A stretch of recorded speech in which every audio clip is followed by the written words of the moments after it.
Book of Heaven, Volume 26, Part 9.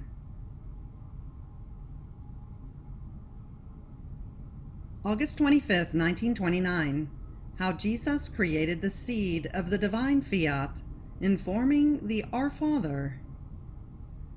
The virtue that the light possesses.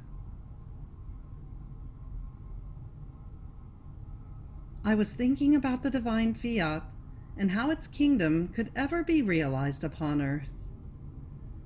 It seemed impossible to me.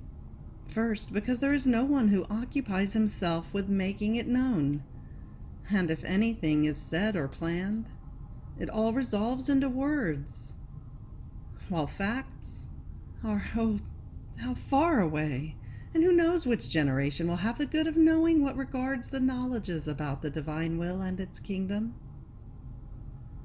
Second, it seems to me that the earth is unprepared, and I believe that in order to have such a great good, that the kingdom of the divine will, its knowledges, dominate the earth. Who knows how many prodigies will precede it? But while I was thinking about this and other things, my sweet Jesus moved in my interior and told me, "My daughter, you must know that my coming upon earth, and everything I did in redemption, my very death and resurrection, was nothing other than preparatory act for the kingdom of my divine will. And when I formed thee, our Father, I formed the seed of the kingdom of my divine Fiat in the midst of creatures.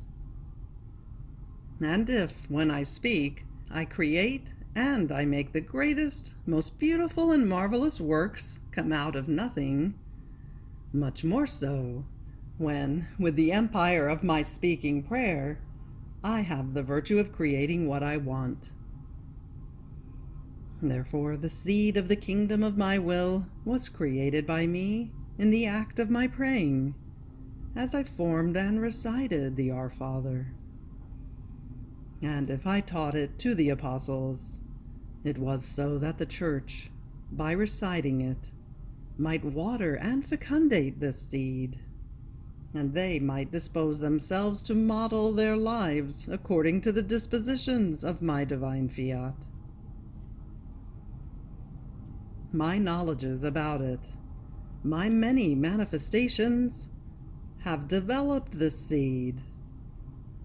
And since they have been accompanied by the acts done by you in my divine will, so many little grains have formed as to form a great mass, from which each one can take his part, always, if they want to, in order to live of the life of the divine will. Therefore everything is there, my daughter, the most necessary acts.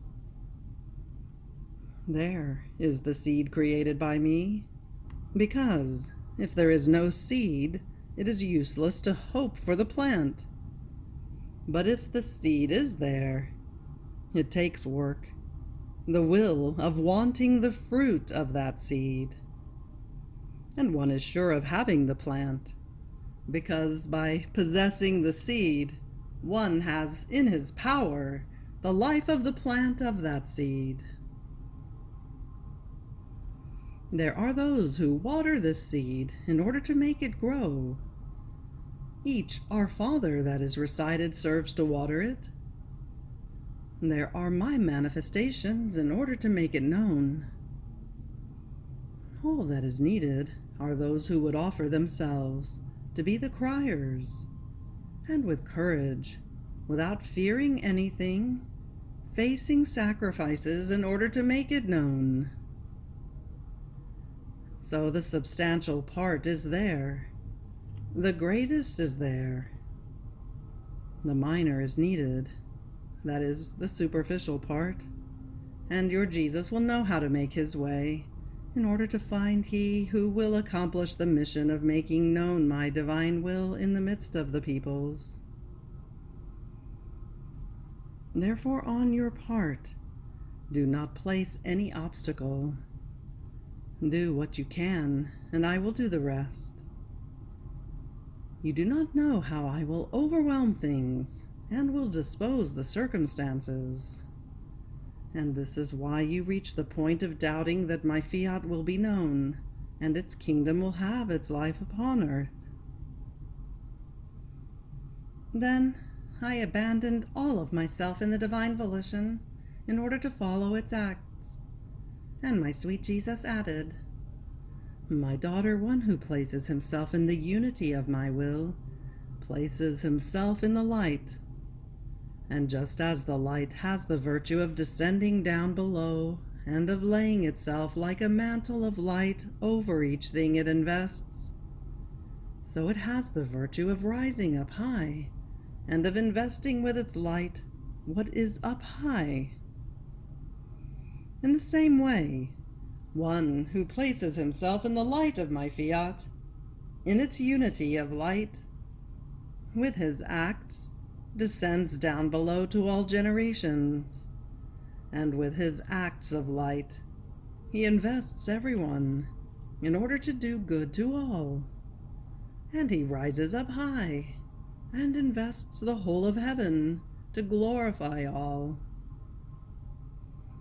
Therefore, in my divine will, the soul acquires the right to be able to offer the light of the eternal fiat to all, through the gift of her acts multiplied into as many as are those who want to receive it."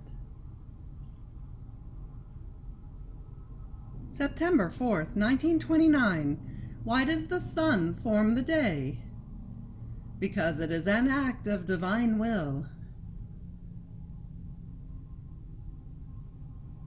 My days are most bitter because of the privation of my highest and only good, Jesus. I can say that my continuous food is the intense sorrow of being without He who formed the whole of my life down here. How painful it is to remember that I once would breathe Jesus. The heartbeat of Jesus would palpitate in my heart. Jesus would circulate in my veins. I would feel the nourishment of Jesus feeding my works, my steps. In some, I felt Jesus in everything. And now everything is over and has changed for me into nourishment of sorrow. Oh God, what pain to breathe and palpitate the intense sorrow of being without He who was more than my own life, such that only the abandonment in the fiat gives me the strength to bear a sorrow so great. But while I was feeling this, my sweet Jesus, coming out of my interior and clasping me in his arms, told me, "My daughter, courage, do not lose heart too much. Tell me, who forms the day? The sun, doesn't it? And why does it form the day? Because it is an act of my divine will.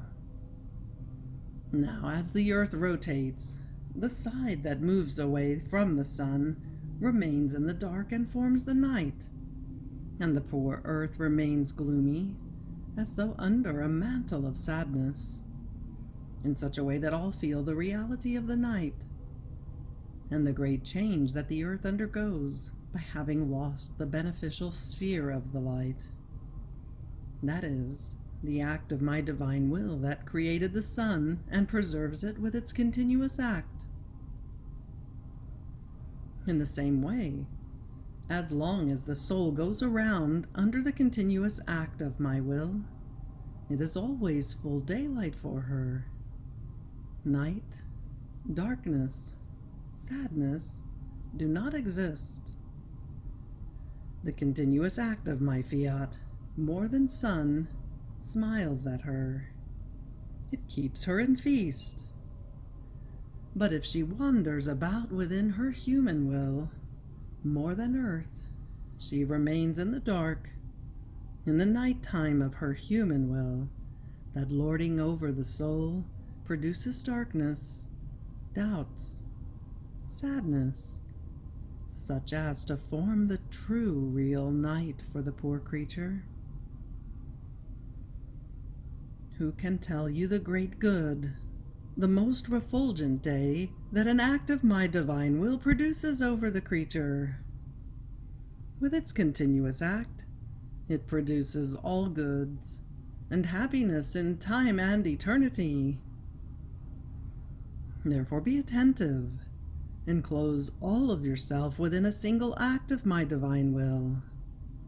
Never go out of it if you want to live happy and have in your power the life of the light and the day that never sets. An act of my divine will is everything for the creature.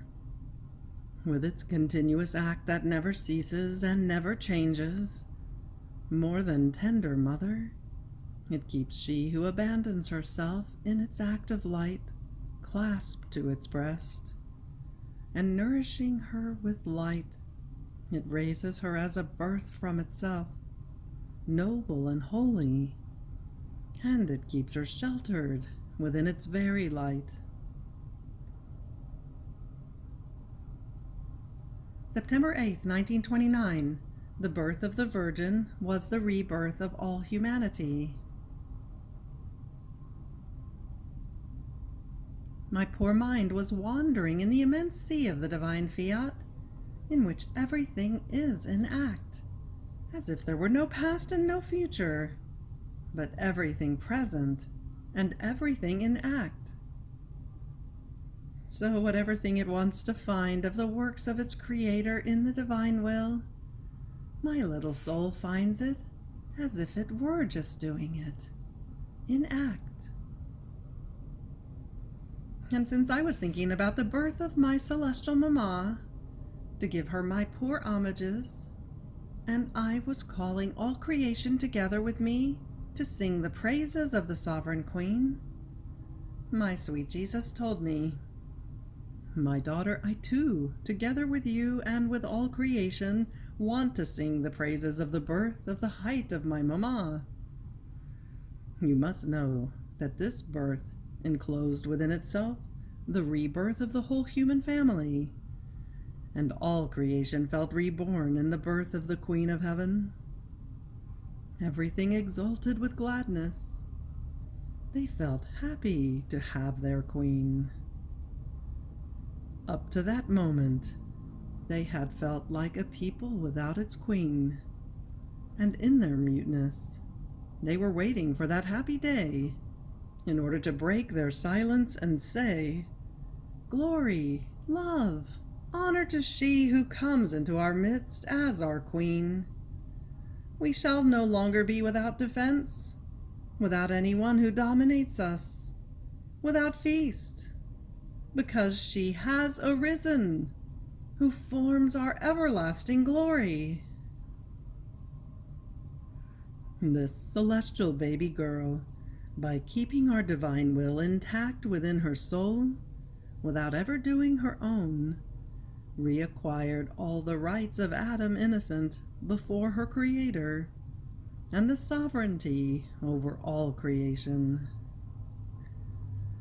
Therefore all felt themselves being reborn in her, and we saw in this Holy Virgin, in her little heart, all the seeds of the human generations.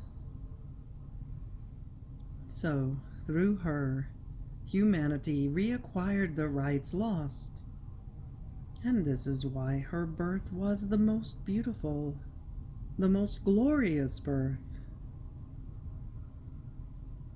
From her very birth, she enclosed within her maternal little heart, as though in between two wings, all generations, as children reborn in her virginal heart, so as to warm them, keep them sheltered, and raise them and nourish them with the blood of her maternal heart. This is the reason why this tender, celestial mother loves creatures so much, because all are reborn in her, and she feels the life of her children within her heart. What can our divine will not do wherever it reigns and has its life? It encloses everything and everyone, and makes one the provider of good to all. So all feel under her blue mantle the maternal wing of their celestial mother, and they find in her maternal heart their little place in which to take cover. Now my daughter, one who lives in my divine will, renews her rebirth and redoubles the rebirths for all human generations. When my supreme will lives inside a heart and lays the fullness of its endless light within it, it centralizes everything and everyone. It does everything. It renews everything. It gives back all that for centuries upon centuries it has not been able to give through the other creatures. So this creature can be called the dawn of the day, the daybreak that calls the sun that gladdens all the earth, illuminates it, warms it, and with its wings of light, more than tender mother, embraces everything, fecundates everything, and with its kiss of light, it gives the most beautiful tints to flowers, the most delicious sweetness to fruits, maturity to all plants. Oh, if my divine will reigned in the midst of creatures, how many prodigies would it not operate in their midst? Therefore be attentive. Everything you do in my divine fiat is a rebirth that you have in it. And to be reborn in it means to be reborn in the divine order, to be reborn in the light, to be reborn in the sanctity, in the love, in the beauty. And in each act of my will, the human will undergoes a death, dying to all evils, and it lives again to all goods. September 15th, 1929. How the sun returns every day to visit the earth. Symbol of the sun of the divine will. The germ of the divine will in the act of the creature. I was repeating my acts in the divine volition to follow its acts in all of its works, and I thought to myself, why repeat always the same acts? What glory can I give to my Creator? And my sweet Jesus, coming out from within my interior, clasped me in his arms to strengthen me, and told me, "My daughter, the repetition of your acts in the divine fiat breaks its isolation and generates company for all the acts that my divine will does. So it no longer feels alone, but has one to whom it can tell its pains, its joys, and entrust its secrets. And besides, an act continuously repeated is divine virtue, and has the virtue of generating goods that do not exist, of reproducing them, and communicating them to all. Only a continuous act is capable of forming life and of giving life. Look at the sun, symbol of my divine will, that never leaves the creature and never tires of doing its continuous act of light. Every day it returns to visit the earth, always giving its goods. It returns to trace the goods already given with its eye of light, and many times it does not find them. It does not find the flower that it colored with the beauty of its tints, and perfumed by just touching it with its hands of light. It does not find the fruit to which pouring its own self out it communicated its sweetness, and that it matured with its heat. How many things the sun does not find, after it has poured its very self out with many acts more than maternal, in order to form the most beautiful flowerings, and form so many plants, and raise so many fruits with its breath of light and of heat, because man, snatching them from the earth, has used them to nourish his life. Oh, if the sun had capacity of reason and of sorrow, it would turn into tears of light and of burning fire, to cry over each thing it formed and does not find. And in its sorrow, it would not change its will by ceasing to communicate its goods to the earth, in order to form again what was taken away from it, because no matter how much wrong they might do to it, its nature is to always give its act of light, in which all goods are present, without ever ceasing. Such is my divine will. More than sun, it pours its own self out over each creature, to give her continuous life. It can be said that it invests the creatures with its omnipotent breath of light and of love. It forms them and raises them.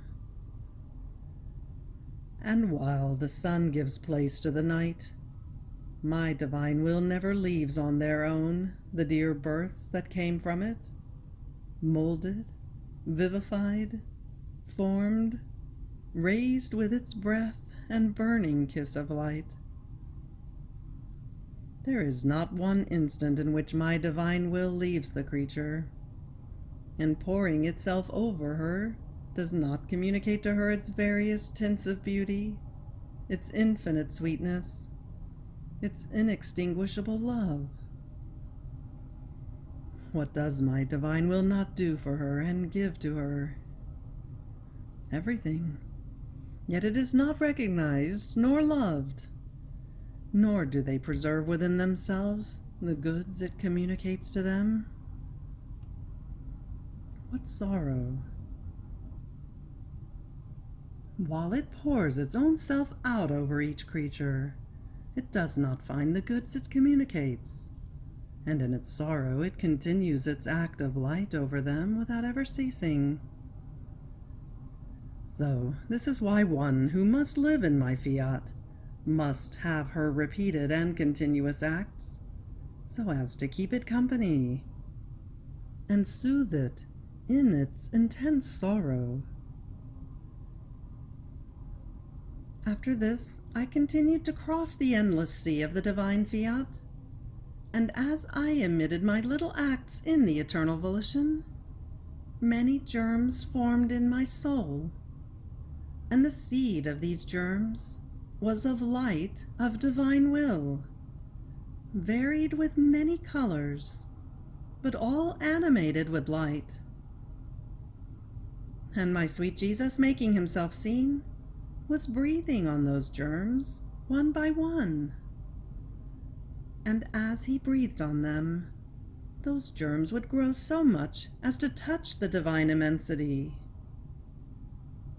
I remained surprised in seeing the goodness of my highest good, Jesus, taking those germs in his most holy hands with so much love in order to breathe on them, and then placing them all in order in my soul. And looking at me with love, he told me, "My daughter, wherever there is the creative force of my divine will, my divine breath has the power to render the acts of the creature immense. In fact, as the creature operates in my fiat, the creative force enters her act, placing in it the font of the divine immensity. And the little act of the creature converts one into font of light, another into font of love, others into fonts of goodness, of beauty, of sanctity. In sum, the more acts she does, the more divine fonts she acquires, and they grow so much as to spread within the immensity of her Creator. It happens as to the yeast, that has the virtue of fermenting the flour, as long as, in forming the bread, one puts in it the little yeast as the germ of fermentation. But if one does not put the yeast, even though the flour is the same, the bread will never come out leavened, but unleavened. Such is my divine will, more than yeast that casts the divine fermentation into the human act, and the human act becomes divine act. And when I find the germ of my divine will in the act of the creature, I delight in breathing on her act, and I raise it so much as to render it immense. More so, since we can call that act our act, our will operating in the creature. September 20th, 1929. How Jesus alone has sufficient words in order to speak about the divine will. How the creature can say, I possess everything. How the divine will forms its paradise wherever it reigns. My little intelligence keeps wandering freely within the immense sea of the divine volition, and it can just barely retain little drops of the many truths and innumerable beauties that belong to it. Oh, unreachable, lovable, and adorable will!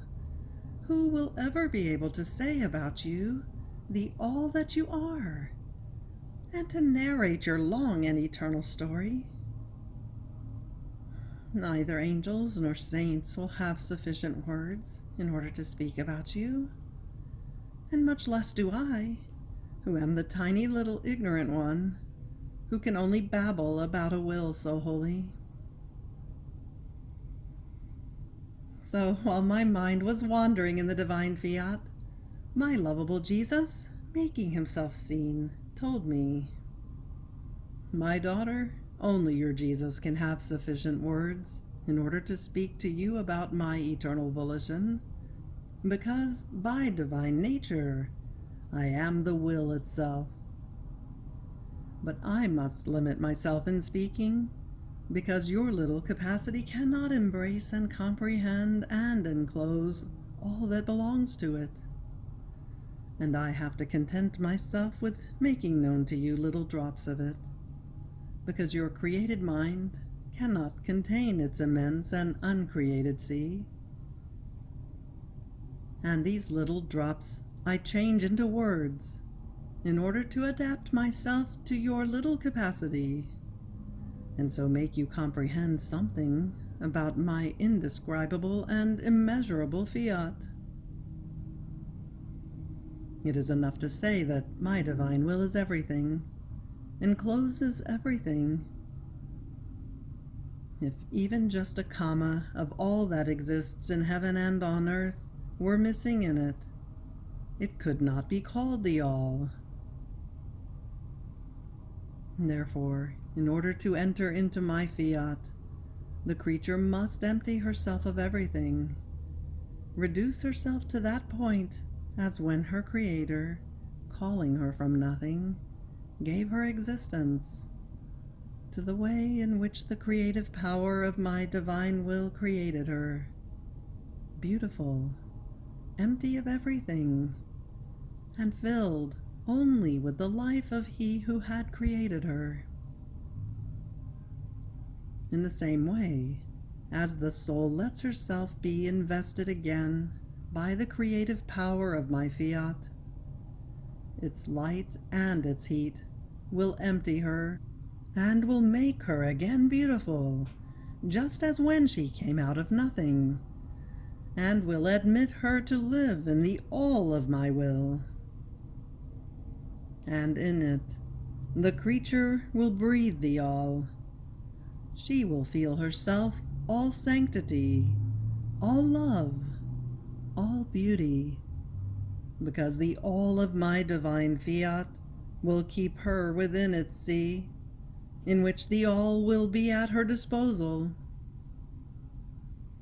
Nothing will be given to her by half or in little proportions, because one who is the all is able to give all of himself, not by measure.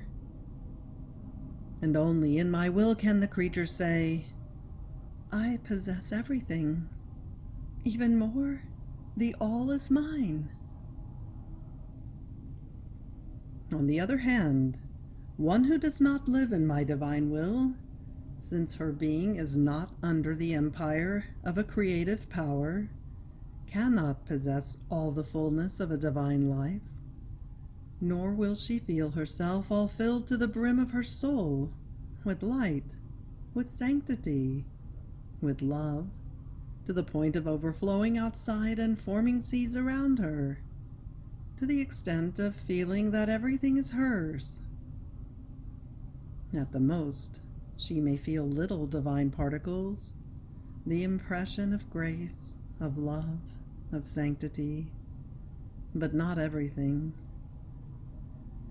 And so, this is why only one who lives in my fiat is the only fortunate one to be preserved in the prodigy of her creation, and to have the rights to possess and to live in the abundance of the goods of her Creator.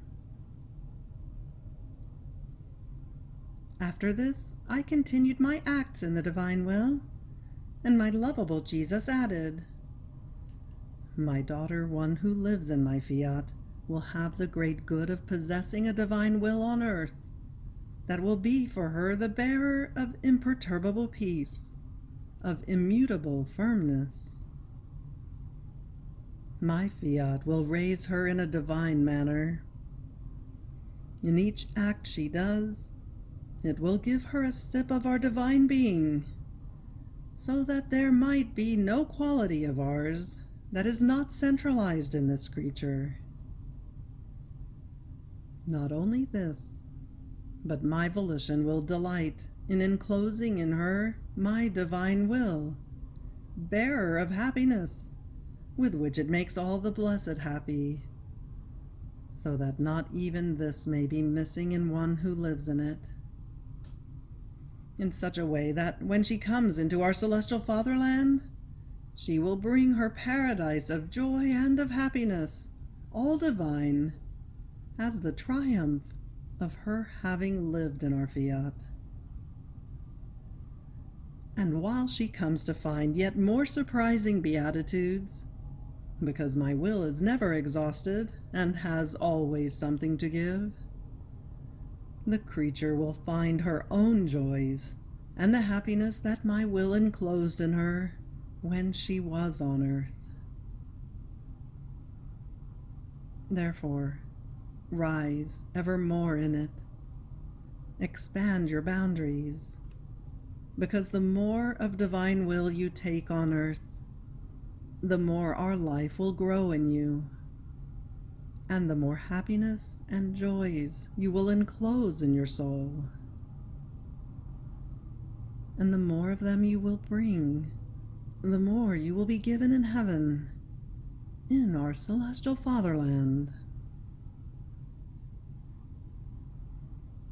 May everything be for the glory of God and the fulfillment of His most holy will. Deo gratias. You have reached the end of volume 26. Fiat.